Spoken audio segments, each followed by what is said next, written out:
സന്തോഷത്തിന്റെ സന്ദേശം നൽകിക്കൊണ്ട് വീണ്ടും ഒരു ക്രിസ്മസ്. യേശുദേവന്റെ തിരുപ്പിറവിയുടെ ആഘോഷത്തിലാണ് നാടും നഗരവും. മനുഷ്യരിലുള്ള തിന്മയെ അകറ്റി നന്മയ്ക്ക് കരുത്തേകാനാണ് ദൈവം മനുഷ്യനായി പിറന്നതെന്നാണ് വിശ്വാസം.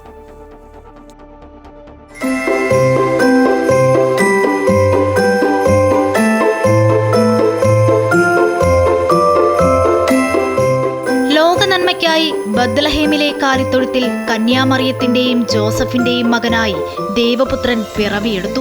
ലോകത്തെ രക്ഷിക്കാൻ ദൈവപുത്രൻ പിറക്കുമെന്നും അവനെ യേശു എന്ന് വിളിക്കണമെന്നും യേശുവിന്റെ ജനനത്തെക്കുറിച്ച് മാലാഖ പ്രവചിച്ചുവെന്നാണ് വിശ്വാസം.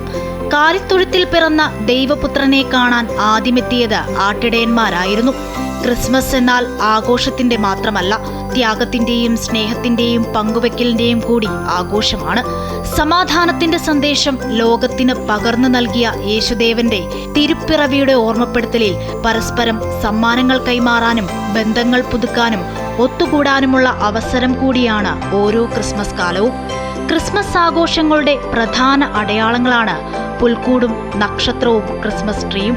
വർണ്ണക്കടലാസും അലങ്കാരങ്ങളും സമ്മാനങ്ങളും നിറഞ്ഞു നിൽക്കും. ചുവപ്പ്, പച്ച, സ്വർണ്ണനിറം, വെള്ള എന്നിങ്ങനെയുള്ള വർണ്ണങ്ങളാണ് പ്രധാനമായും ക്രിസ്മസ് അലങ്കാരങ്ങളിൽ ഉൾപ്പെടുത്തുന്നത്.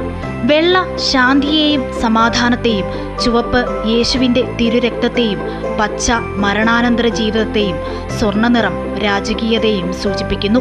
ക്രിസ്മസ് രാവിൽ കരോൾ ഗാനവും സമ്മാനങ്ങളുമായി സാന്താക്ലോസും എത്തും.